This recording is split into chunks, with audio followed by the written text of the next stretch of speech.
Selamat pagi Bapak, Ibu, dan saudara-saudari yang dikasihi dan yang dicintai Yesus Kristus. Sebelum kita mendengar sebagian dari firman Tuhan, ada baiknya saya memperkenalkan diri saya terlebih dahulu. Nama saya Rivaldo Marpaung. Saya adalah mahasiswa Fakultas Teologi dari Universitas Kristen Satya Wacana.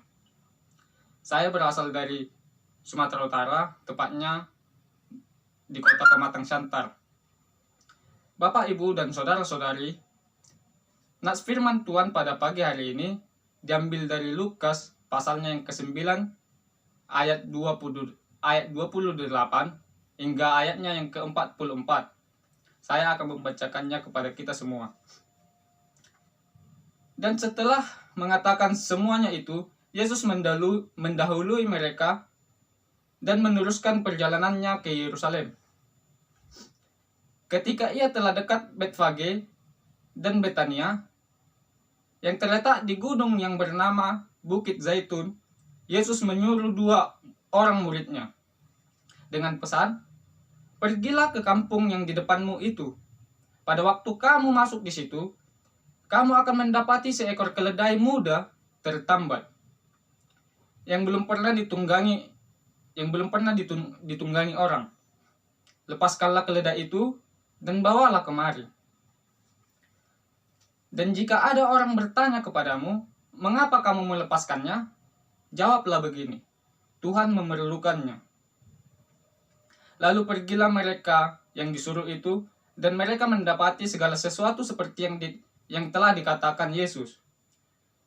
Ketika mereka melepas keledai itu, berkatalah orang yang empunya keledai itu, "Mengapa kamu melepaskan keledai itu?"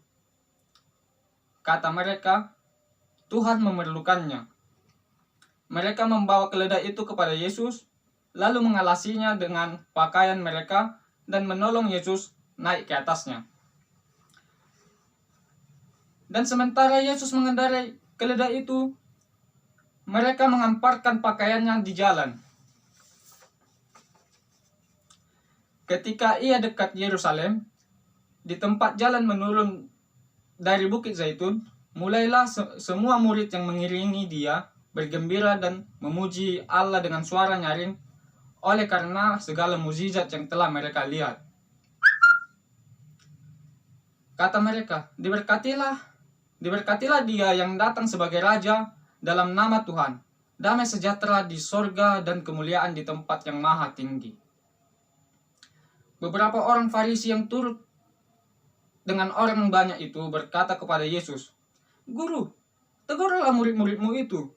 Jawabnya, "Aku berkata kepadamu, jika mereka ini diam, maka batu ini akan berteriak." Dan ketika Yesus telah dekat dan melihat kota itu, ia menangisinya. Katanya, "Wahai, betapa baiknya jika pada hari ini juga engkau mengerti apa yang perlu untuk damai sejahteramu. Tetapi sekarang hal itu tersembunyi bagi matamu. Sebab akan datang harinya bahwa musuhmu akan mengelilingi engkau dengan kubu, lalu mengepung engkau dan menghimpit engkau dari segala jurusan. Dan mereka akan membinasakan engkau beserta dengan pendudukmu, dan pada tembokmu mereka tidak akan membiarkan satu batu pun tinggal terletak di atas batu yang lain, karena engkau tidak mengetahui saat bila mana Allah melawat engkau." Bapak, Ibu, dan saudara-saudari yang dikasihi dan dicintai Yesus Kristus, peristiwa kematian Yesus Kristus sudah dekat ketika ia dan murid-muridnya berjalan menuju kota Yerusalem. Ia telah mengetahui dan menyadari bahwa perjalanan mereka kali ini merupakan perjalanan yang sangat penting, yang secara khusus perjalanan Yesus menuju kota Yerusalem merupakan penggenapan apa yang telah dikatakan firman Tuhan seperti yang tertulis di dalam Zakaria 9 ayat 9 hingga ayatnya yang ke-10.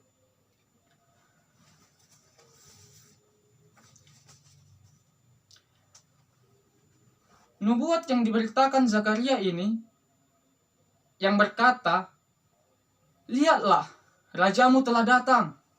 Ia lemah lembut dan mengendarai seekor keledai."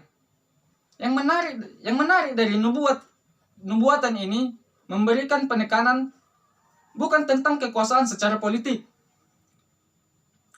maupun usaha sebagai seorang pahlawan, melainkan tentang persiapan menggenapi nubuatan seperti yang tertulis di ayat ke-29 hingga ayatnya yang ke-34. Yang dimana dikatakan di situ, Yesus terlebih dahulu berjalan menuju kota Yerusalem. Yang menarik dari persiapan nubuatan tersebut dapat kita lihat pada saat Yesus yang lebih memilih mengendarai seekor keledai kecil. Hal ini menunjukkan kerendahan hatinya. Pada saat ia sampai kota Yerusalem, mereka disambut dengan sorak-sorai yang sangat meriah, dimulai dari murid-muridnya yang mengalasinya dengan pakaian mereka dan menolong Yesus untuk naik ke atas punggung keledai tersebut.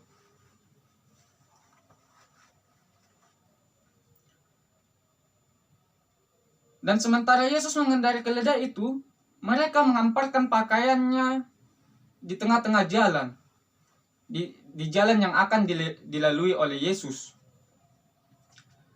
Jika pada saat ini kita melihat karpet merah yang saat dipakai di acara-acara penting, acara-acara istimewa seperti penyambutan artis, penyambutan presiden. Nah, seperti itulah pakaian-pakaian yang diamparkan oleh murid-muridnya di tengah jalan, yang menandakan bahwa jalan tersebut adalah karpet merah. Bapak, Ibu, dan saudara-saudara, sambutan ini diberikan kepada Yesus yang mereka sebut saat itu sebagai Mesias karena Yesus melakukan berbagai mukjizat seperti yang tertulis di ayat yang ke-37. Di ayat yang ke-37. Kita semua yang ada di sini juga dihadapkan dengan hal-hal yang kita alami dengan Tuhan. Hal ini dapat menjadi sebuah dorongan untuk kita untuk lebih memuji dan memuliakan Tuhan dengan gembira. Itu sebabnya kita datang beribadah dan menghadap Tuhan pada hari ini. Beribadahlah dengan sukacita, penuhilah mulut kita dan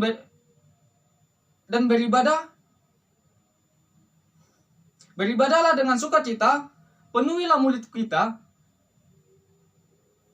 dengan puji-pujian dan dengan rasa syukur oleh karena perbuatan Tuhan yang sangat ajaib. Yesus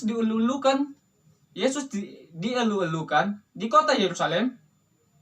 Namun mereka yang berada dan yang menyambut Yesus tidak menyadari bahwa kedatangan Yesus ke kota Yerusalem merupakan persiapan menjelang penangkapan, penyiksaan, kesengsaraan, dan penyaliban Yesus. Yesus memanglah seorang raja yang agung. Akan tetapi tidak seperti apa yang diharapkan banyak orang yang telah lama menanti-nantikan kedatangan seorang raja untuk membebaskan mereka dari penjajahan bangsa Romawi. Yesus adalah Raja Agung yang siap untuk menderita, disalibkan, mati, hingga dikuburkan. Hal inilah yang justru menjadi kemenangan dan kemuliaan yang sangat besar itu. Bapak, Ibu, dan Saudara, mari kita bersama-sama merenungkan bahwa puji-pujian kita harus jelas bahwa Yesus Kristus juga datang ke dunia sebab ia telah siap untuk menderita dan mati demi menebus dosa-dosa manusia. Di antara banyaknya sorak-sorai akan kedatangan Yesus yang disambut seperti seorang raja, ada beberapa di antara kerumunan orang yang begitu ramai. Terdapat beberapa orang Farisi yang tidak menyukai kedatangan Yesus Kristus sebagai seorang raja. peringatan tentang Yesus Kristus yang dielu-elukan di kota Yerusalem, ini memperlihatkan kepada kita beberapa hal yang sangat penting yang saya catat dari bacaan ini, dari firman Tuhan ini. Yang pertama, kita percaya bahwa rencana Allah yang telah dinubuatkan akan digenapi satu persatu oleh Yesus Kristus. Yang dimulai dari Yesus datang ke dunia ini hingga Yesus masuk ke kota Yerusalem, yang ia mengendarai seekor keledai yang telah dinubuatkan seperti yang tertulis di Zakaria.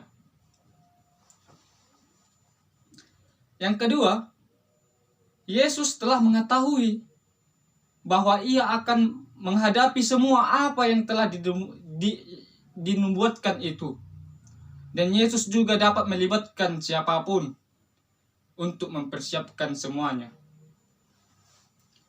Seperti kedua murid-muridnya yang diutus untuk mempersiapkan keledai. Dan juga pemilik keledai tersebut. Marilah kita bersama-sama memperingati dan mengelu-elukan Yesus Kristus dengan hati yang tulus. Sebab mengelu-elukan Yesus bukan hanya dengan mulut, melainkan dengan hati yang tulus juga. Biarlah hati kita meluap dengan kegembiraan mengenal Yesus Kristus dengan utuh. Bahwa ia adalah seorang raja yang agung. Ia menjadi manusia, mati dan bangkit kembali, yang akan datang pada akhir zaman nanti. Amin. Terima kasih Bapa atas kasih karunia yang telah Engkau berikan kepada kami di setiap saat. Ya Bapa, kami memuji dan memuliakan nama-Mu di sepanjang hari kami, karena Engkau telah memberikan dan melakukan hal-hal yang besar di kehidupan kami. Tuntunlah kami agar selalu memuliakan dan membesarkan nama-Mu dan mengakui kehebatan-Mu, kehebatan nama-Mu di dalam nama Yesus Kristus. Kami berdoa dan mengucap syukur. Amin.